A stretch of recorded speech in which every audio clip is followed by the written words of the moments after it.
दिया, तथास्तु, जाओ, ऐसा ही होगा, तुम कंचन में भी निवास कर सकते हो। अब कलयुग ने जैसे ये शब्द सुने महाराज, वहां से तो अंतर ध्यान हुआ राजा परीक्षित के, महाराज सर पर जो स्वर्ण मुकुट बंधा है उसी में जाकर के वो समा गया। जैसे ही मुकुट में समा गया, अब जिसके सर पर ही कलयुग बैठ जाए भला उसका तो महाराज जीवन का अंत होना ही निश्चित हो रहा है। राजा परीक्षित को प्यास लगी, समीक मुनि के आश्रम में जाते हैं, महात्मा नेत्र बंद किए भजन कर रहे हैं। राजा ने सोचा इस महात्मा ने मुझे देख करके नेत्र बंद कर लिए, अपमान अपना समझा।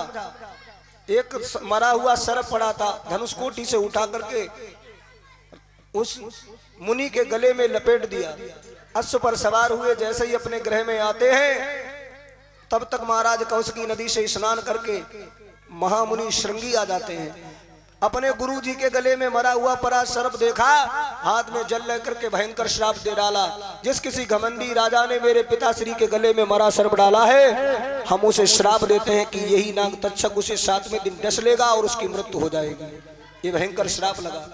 देखो मैं अतिशय संक्षिप्त सुना रहा हूँ राजा परीक्षित की लीला, मुझे चलना है महादेव के पावन प्रसंग की तरफ। उसी समय महाराज राजा परीक्षित को जब ये श्राप लगा, महामुनि शमीक ने गौरमुख नाम के शिष्य को बुला करके कहा, जाओ राजा परीक्षित को अवगत कराओ कि जिंदगी के केवल 7 दिन ही बचे हैं। राजा परीक्षित को जब ये सूचना प्राप्त हुई तो महाराज ना हर्ष है ना रोष है, बोले जीवन में 7 दिन जीने की अवधि बची है, अब क्या करना चाहिए। तो साधु संत महात्माओं के सत्संग सुनने के लिए जाने लगे और उसी सत्संग सभा में चर्चा हो रही है कि महाराज परीक्षित का कल्याण कैसे हो।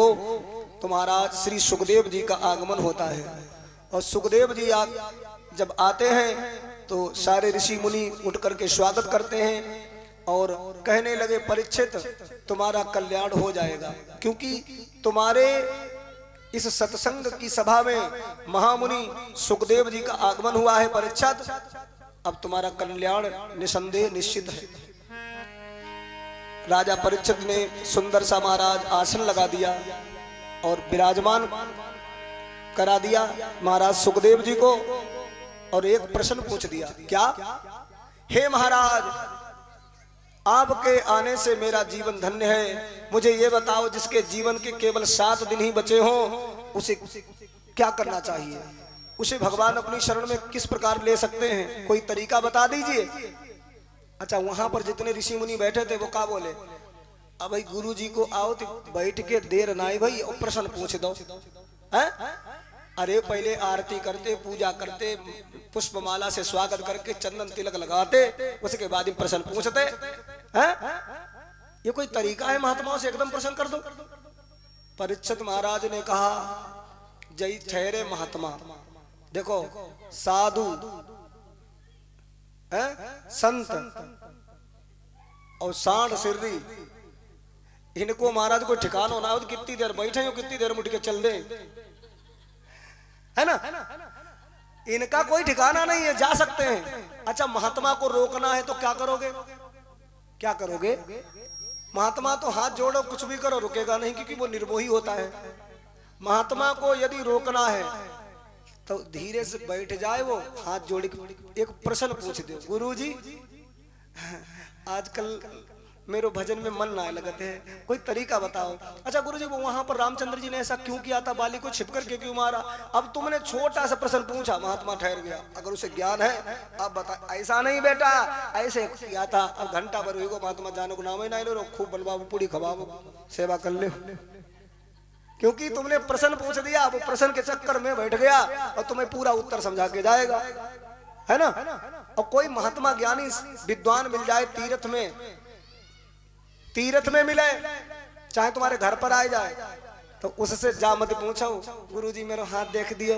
अब गुरुजी ने हाथ देखो, धीरज का कहने लगी, गुरुजी हमारी दुकान कहीं भी चली, बाबा जी का दुकानदार रहा का?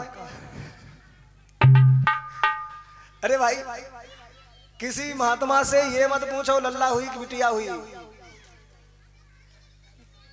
महात्मा से अगर पूछना है तो ये कहो कि मेरा भगवान के भजन में मन नहीं लगता, कैसे लगेगा, कोई तरीका बता दो गुरुजी, आजकल बड़ा आलसी हो गया हूं, यदि तुमने ये प्रश्न पूछ लिया तो तुम्हारा ही नहीं, जितने लोग उस प्रश्न का उत्तर सुनेंगे सबका कल्याण हो जाएगा।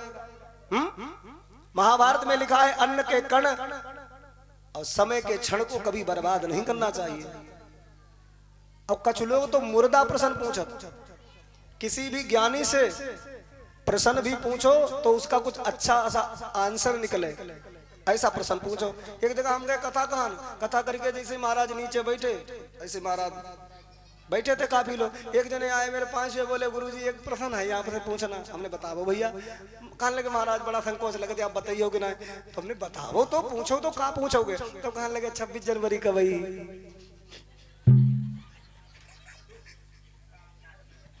हमें ये थी हंसी आई। हमने कि बताओ कब जिंदगी में कैलेंडर बनाए देखो ही। अब ऐसा प्रश्न पूछ रहे अब मेरे समय को बर्बाद कर रहे खाली।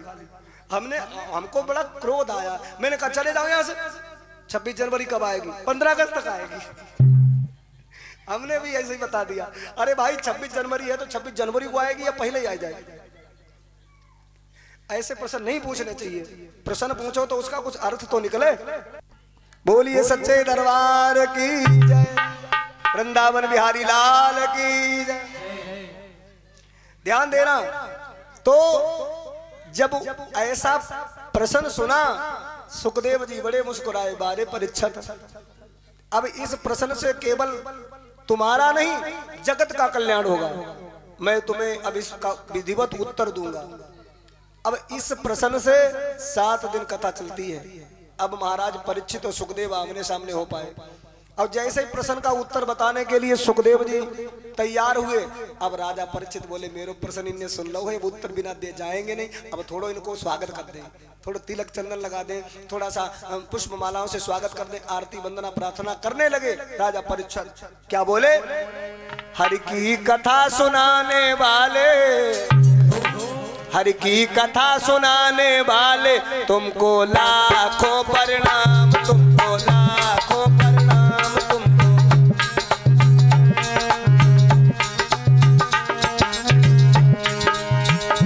हरि की कथा सुनाने वाले, घट घट दीप जलाने वाले, तुमको लाखों प्रणाम, तुमको लाखों।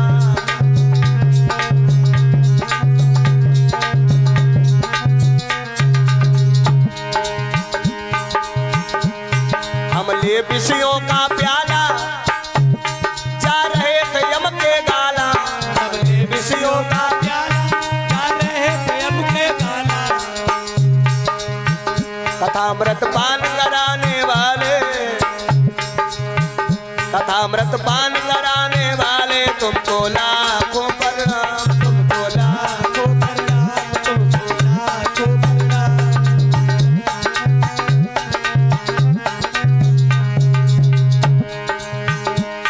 हम भटक रहे थे जग में, कोई राह नहीं जीवन में।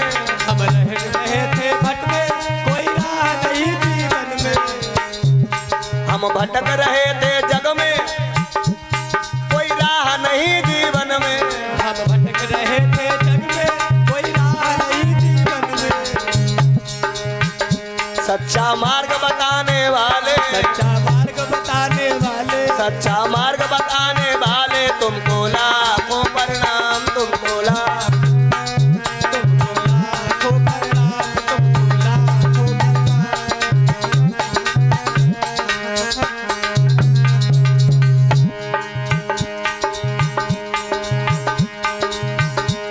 हम पार तेरा क्या पावे, बस शीश झुका यही गावे। हम पार तेरा क्या पावे, बस शीश झुका यही गावे। हम पार तेरा क्या पावे, बस शीश झुका यही गावे।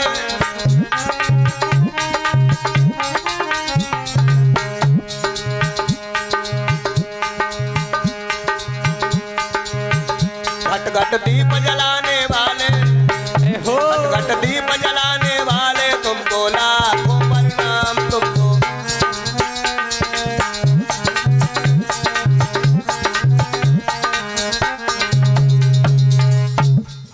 प्रेम के साथ आसन लगा दिया श्री सुखदेव जी का। बैठ गए गुरुजी, राजा परीक्षित बैठ गए और आनंद के साथ कथा का श्रवण पान अब होगा। ध्यान से सुनना, जो अभी तक हम आपको सुना रहे थे ये इंट्रोडक्शन था कथा का, परिचय। अब परीक्षित और सुखदेवा मतलब एक हुई गए आमने और दूसरे हुई गए सामने। आमने सामने। मेरे भगवत प्रेमियों, देखिए कथा सुनने के कुछ नियम बता दें, उसके बाद कथा शुरू करें। कितने नियम हैं? 4 सूत्र हैं। जितासनो जित संगो जित श्वासो जितेंद्रिय, 4 नियम हैं। पहली बात, जितनी देर कथा हो एक आसन को जीतिए, एक आसन पर बैठे। आसन बार बार नहीं बदलना चाहिए। जो लोग बार बार कथा में आसन बदलते हैं उनका मन बहुत भटकता है। आसन लगा लीजिए, सुख आसन पर बैठे। सुख आसन जानते हो, जैसे इस समय आप बैठे हैं परीक्षित महाराज, इसी को सुख आसन बोला जाता है।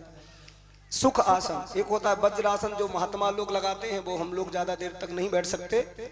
ध्यान से सुनना। एक होता है दरिद्रासन। दरिद्रासन तो कभी भी कथा भागवत सत्संग में नहीं लगाना चाहिए। अब आप मन में सोचा तो इतना गलत आसन होत का? नहीं होता है, लेकिन वो यहाँ नहीं लगा सकते। वो महाराज कहीं खेत खलियान में या कहीं महाराज फ्रेश होने जाए वहीं लगा सकते हैं। लेकिन कुछ लोगों को इतनी अकल ही ना हो तो कथा में ही फिर बहे लगाए कि हम बैठे हुए। अगर उस दरिद्रासन पर बैठ करके कथा सुनोगे तो दरिद्री ही हो जाओगे, गरीबी पीछा नहीं छोड़ेगी। ध्यान से सुनना। इसलिए सुख आसन लगा लीजिए, आसन नहीं बदलना चाहिए। अच्छा, बहुत से लोग क्या करते हैं, महाराज कथा सुनने आते हैं, फिर कहूँ ऐसे बैठेंगे, ऐसे बैठेंगे, को ब्यास के दिख तरफ पैर कर लेंगे, फिर उठे उठे घूमेंगे, फिर चले चले घूमेंगे, मोबाइल से बात करेंगे, फिर रिकॉर्डिंग करेंगे, दूसरे कानम लगाएंगे, देखो बढ़िया आ रही। ये क्या तरीका है? तुम कथा सुनना है या महाराज कथा में ही मनोरंजन चाह रहे हो? अच्छा, दूसरा नियम, जित संगो, संग जीतिए। ऐसे के पास बैठो जो कथा का प्रेमी हो, वो तुमको भी सुनने के लिए पूरा महाराज साइलेंट होकर के बैठे, तुम भी सुनो वो भी सुने, शांति बनी रहे। तीसरा नियम, जित श्वासो, सांसों पर विजय प्राप्त करो। देखो सच्ची बात बताएं, बैठे 12, चले 18, सोवन पे 36 और संभोग क्रिया में 1 मिनट में 64 सांसों की खपत होती है। इसलिए व्यक्ति को इन सांसों की कीमत पहचाननी चाहिए। जो सांसें हम खर्च कर चुके हैं ये महाराज कभी भी वापस आने वाली नहीं। एक सांस हम ले रहे हैं, एक सांस हम ले चुके हैं, ऐसा भी समय आने वाला है कि एक सांस हम ले नहीं पाएंगे, कितने भी बड़े करोड़पति हो जाएं, एक सांस मोल नहीं मिलेगी। और शरीर में नाक नक्शा, हाथ पैर सब कुछ बने होंगे, लेकिन कमी क्या होगी? सांस नहीं चलती होगी। लोग मेरे चारों तरफ खड़े होंगे, फिर इस देह की कोई कीमत नहीं होगी। गांव के, परिवार के, रिश्तेदार के जितने लोग आएंगे थोड़ा सा रोएंगे और बाद में कहेंगे जल्दी कर ले, थोड़ा जल्दी ले चले। वो समय आने वाला है और सबके साथ होगा। इसलिए अपने सांसों की कीमत को पहचानो। पहले के ऋषि मुनि ज्ञानी हुआ करते थे, वो ज्यादा विषय भोग विलास में नहीं पड़ते थे, इसीलिए उनकी उम्र ज्यादा हुआ करती थी। आजकल टेक्नोलॉजी का जमाना, हम लोग अपने धर्म और कर्म, अपने नियम संयम से भ्रष्ट हो गए, इसीलिए महाराज हमारी दिन ही दिन आयु कम होती चली जा रही है। ध्यान से सुनना, क्योंकि खान पान से लेकर रहन सहन तक का महाराज सब डेवलपमेंट हो गया। दुनिया इतनी महाराज बिगड़ चुकी है, लेकिन हम लोग कहते हैं हम सुधार कर रहे हैं। काहे को सुधार हो रहे हैं? चाय पी पी करके महाराज हम पतित हो रहे हैं अपने ब्रह्मचर्य से। नींद नहीं आती है जो अधिक चाय पीते हैं महाराज, नींद को चाय उड़ा देती है, इसलिए अधिक चाय नहीं पीनी चाहिए, चाय नुकसान करती है। देखो हमारे भारत के एक बहुत अच्छे मूर्धन्य विद्वान थे जिनका नाम था स्वामी दयानंद सरस्वती। उन्होंने एक बड़ा सुंदर ग्रंथ लिखा सत्यार्थ प्रकाश, मैंने उसको पूरा महाराज सरसरी दृष्टि से पढ़ा है। उन्होंने कहा देखो मनुष्य को अगर अधिक जीना है तो 25 वर्ष तक ब्रह्मचारी बन करके रह ले, पूरे 100 वर्ष जिंदा रहेगा, शरीर में रोग नहीं आएंगे। लेकिन 25 वर्ष ब्रह्मचारी बनना भी तो कठिन है आज के युग में महाराज। इसलिए हम लोग अपने कर्मों से गिरते चले जा रहे हैं और फिर बाद में महाराज अनेक बीमारियों का शिकार होते हैं। जहां भोग है वहीं रोग है। निरोगी रहना है तो केवल महाराज एक सूत्र याद रखो, क्या? अरे कर्म करो पर ध्यान रहे, पथ छूटे ना। अरे इतनी भरो हवा गुब्बारा फूटे ना।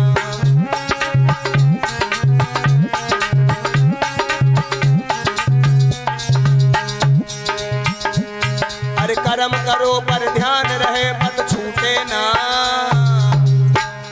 अरे इतनी भरो हवा गुब्बारा फूटे ना।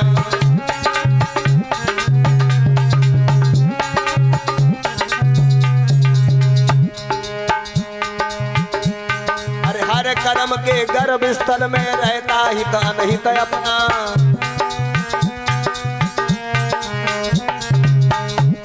अरे जग का जाल विकट ग्रंथि है, सच कहो ये है सपना।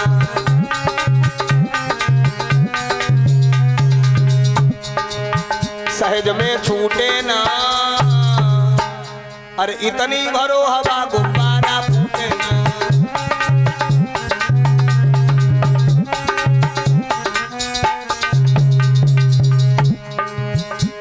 बिन मोहन फेरी जाए इस जगत कर्म की माला। पर मोहन इतना करिए ये जगह द्वेष की ज्वाला।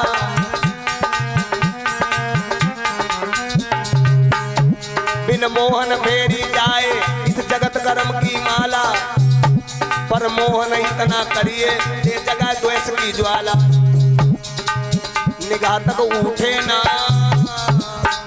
अरे इतनी भरो हवा गुब्बारा फूटे।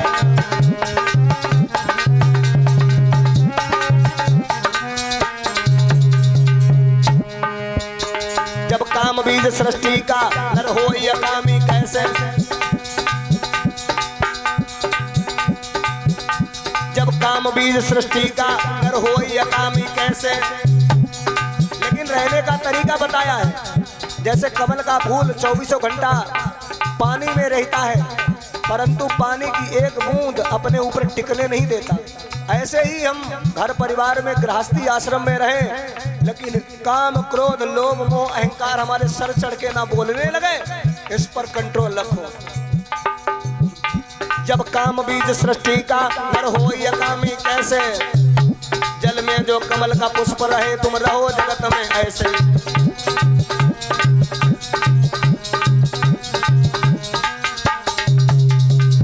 कामिनी लूटे ना। और इतनी भरो हवा गुब्बारा फूटे ना।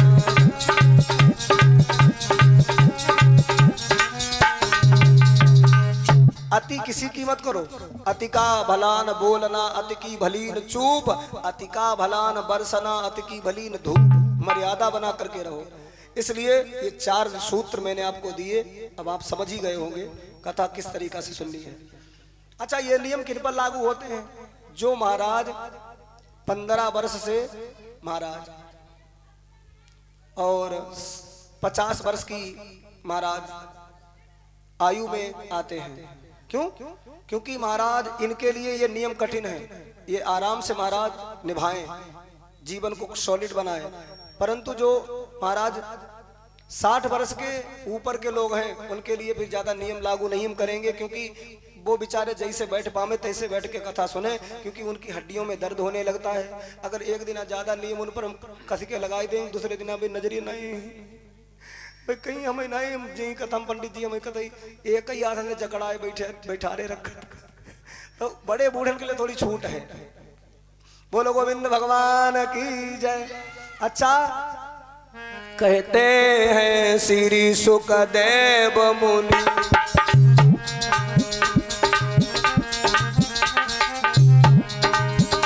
राजन जी ध्यान लगा लेना।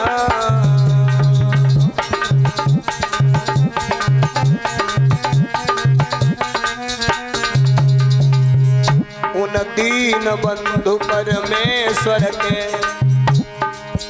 चरणों से प्रीति लगा लेना।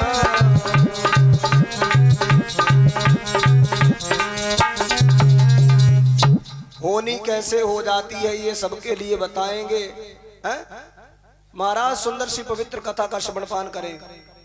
भगवान के अनेक अवतार हुए, 24 अवतार इस धराधाम पर प्रभु के हुए, लेकिन महाराज उन अवतारों की सुंदर कथा को कहने से पहले देवादिदेव महादेव से महाराज थोड़ी सी इजाजत लेते हैं, क्योंकि उनका चरित्र पवित्र है जो महाराज राम कथा में हमें ले चलता है। क्योंकि राम कथा को सुनने से पहले शिव से अनुमति लेनी आवश्यक है, क्योंकि जिन्होंने राम का चरित्र गाया वो है महादेव। रचि महेश निज मानस राखा, पायुष समय शिवासन भाखा।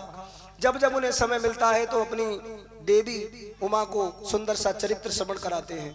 ध्यान से सुनिए, भोलेनाथ का ये पावन प्रसंग बड़ा ही जीवन के लिए कल्याणकारी है। थोड़ा सा ध्यान दें कि ये मानस का प्रसंग कैसे लिखा गया और कब लिखा गया। गोस्वामी बाबा तुलसीदास ने सभी की वंदना की है। वंदहु गुरुपद पदुम परागा, सुरच सुभाष सरिस अनुरागा, वंदहु प्रथम महीसुर चरना। सबसे पहले भोलेनाथ को प्रणाम किया। महीसुर कौन है? भोले बाबा। वंदहु प्रथम महीसुर चरना और मोह जनित संशय सब हरना। क्योंकि ग्रंथ लिखने जा रहे हैं धार्मिक, अब इसमें अपनो मोह न कहूं लिख दे बीचम, इसलिए बचाए रखना काम क्रोध लोभ मोह से, ताकि ये ग्रंथ को सफलता से लिख सके। जलचर थलचर नभचर नाना, जे जड़ चेतन जीव जहाना। अच्छा, सबको प्रणाम किया। अयोध्या की वंदना, अयोध्या की गलियों की वंदना, तीनों माताओं की वंदना, राजा दशरथ की वंदना, चारों भैयन की वंदना। बाबा ने कहा छोड़ो ही ना, सबकी वंदना। और यहां तक लिख दिया जलचर थलचर नभचर नाना, जे जड़ चेतन जीव जहाना। सबकी वंदना करते करते एक चौपाई बहुत बढ़िया लिख दी। का लिखो? अरे बंदहु शांत आशा जन चरना, बंदहु शांत आशा जन चरना, दुख प्रद अभय बीच कछु बरना, दुख प्रद अभय बीच कछु बरना, बहुरी बंद खलगन सती भाए, के बिनु काज दाहिने उबाए।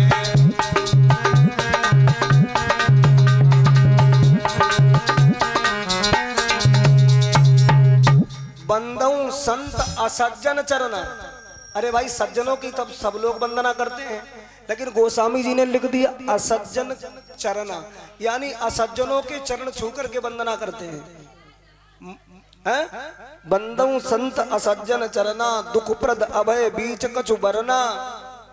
अच्छा, असज्जनों की वंदना एक बार नहीं की, दुष्टों की वंदना 2 बार की। बहुरी बंद खलगन सतिभाएं, जे बिनु काज दाहिने बाएं। तो एक सज्जन ने हमसे पूछी के भैया महाराज, गोस्वामी बाबा तुलसीदास ने मानस को लिखा, तो जितने देवता हैं उनकी एक एक श्लोक से वंदना करी। ध्यान से सुनना। और जो दुष्ट हैं, नीच निशाचर निकम्मा, उन्हें कहा गया असज्जन, उनकी 2 श्लोक दे के उनकी वंदना की। ऐसा क्यों? तो हमने कहा उनकी 2 श्लोकों से इसलिए वंदना की क्योंकि भलो व्यक्ति तो एक ही बार मान जाता। जैसे कोई व्यक्ति भला आदमी आए कथा सुनने के लिए और उसके सामने तुम हाथ जोड़ कह दो भैया बैठ जाओ भैया, वो एक ही बार हम हाथ जोड़न से बैठ जाते। लेकिन जो दुष्ट आते हैं, इनको महाराज जो शराबी होते हैं, जो जुआरी होते हैं, जो महाराज नीच बुद्धि के होते हैं, ये महाराज मानते ही नहीं, कितने हाथ जोड़ो। तो महाराज इनसे आप कितना भी कहो, अच्छा इन्हें न्योतो भी ना दो रहा है, क्योंकि इनके जान से व्यवस्था भंग हुई सकत रहा है। क्योंकि जो शराबी हैं, जुआरी हैं, बहुत ज्यादा अलग बुद्धि के हैं, इसलिए इन्हें निमंत्रण नहीं दिया। लेकिन जो बिना निमंत्रण आए फिर भी इनके सामने एक बार नहीं 2 बार हाथ इसलिए जोड़ते हैं कि जब मान जाएं, बैठ जाएं। देखो तुम्हारे गांव में अगर किसी की बारात चढ़न होए और तुम जानो कि जई यहाँ पर के लोग ही मेरे बारात में झगड़ा कर सकते हैं, कोई ना कोई महाराज ऐसी प्रवृत्ति बनाएंगे कि लड़ाई झगड़ा लफड़ा हो जाएगा, तो फिर उनको पहले निमंत्रण दे दो, उनके घरे जाओ, कहो भैया बिटिया की शादी कर रहे, देखो पूरी जिम्मेदारी तुम्हारी है भैया, कोई लफड़ा नहीं होना चाहिए, भाई ये लफड़ा कर ही आ रहा है, और उन्हें तुमने न्यूतो दे दो और उन्हें जिम्मेदार बनाए दो, तो मैं कहा कैसी बात करी, आओ देव कोई हिम्मत हो हमारे साथ लड़का है, कैसी बात करी, तुम्हारे संगम रही। देखो वही करना चाहता था लड़ाई झगड़ा लफड़ा, वही दुविधा करना चाहता था और वही अब सुविधा कर रहे हैं। तो इसलिए बंदऊ संत असज्जन चरना दुख प्रद अभय बीच कजुबरना बहुरी बंद कल गन सति भाए जे बिन काज दाहिने वाए। उसके बाद में लिखा अरे सठ सुधरई सतसंगति पाई,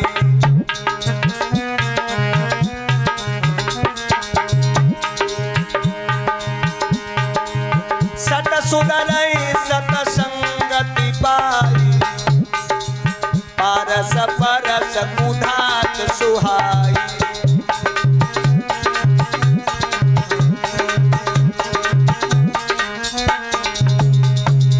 सठ सुधरई सतसंगति पाई, पारस परस कुधात सुहाई। पारस मणि का चमत्कार ये होता है, यदि लोहे से छुआ दी जाए तो लोहा सोना बन जाता है, हैं? अच्छा लोहा सोना बन जाता है लेकिन लोहा पारसमणि नहीं बनता, लेकिन उसकी काया जरूर पलट जाती है।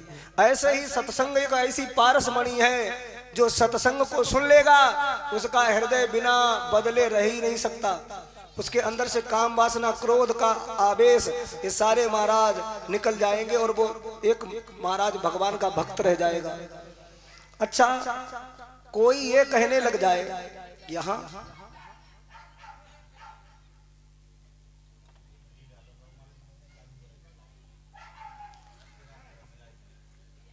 ध्यान से सुनिएगा,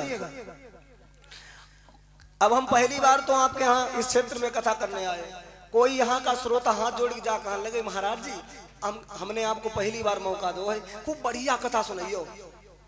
तो बढ़िया कथा तो तब हुई सकते है जब तुम बढ़िया श्रोता बन के बैठो, शांति का वातावरण बनाए रखोगे तो वक्ता अपने अंदर कुछ रखेगा ही नहीं, जितना होगा ज्ञान वो महाराज सब उड़ेल देगा आपके लिए, क्योंकि तुमको महाराज सुंदर पवित्र श्रोता बनना पड़ेगा।